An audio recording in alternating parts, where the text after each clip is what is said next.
Hey everybody, I'm Jacob. I'm here at NEMS 26 and I want to share one of our posters that's being presented this evening, and it's called Performance Assessment in EMS. And we really believe that there's an expectation that EMS clinicians are assessed for their skills on a yearly basis, and we really wanted to investigate what that looks like.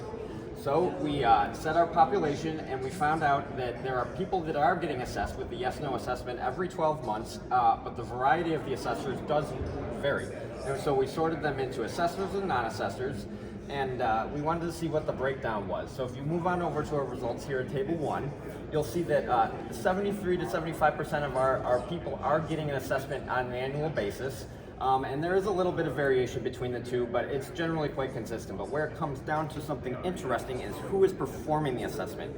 And we find that our main assessors, medical directors, training officers, and educators are pretty prevalent, but there is this fourth group, supervisors and peers, that are providing assessments to our clinicians. So when we look at what the odds of getting an assessment is, there's a few factors out there that really are important.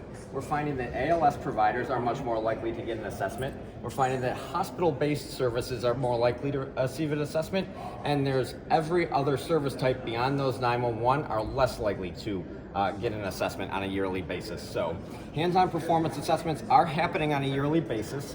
We do not know what the content and the topic is. That's something we might want to look at the future, but we do know that it is an important aspect of EMS clinical care that is happening. So if you want to know more, click on the link for us.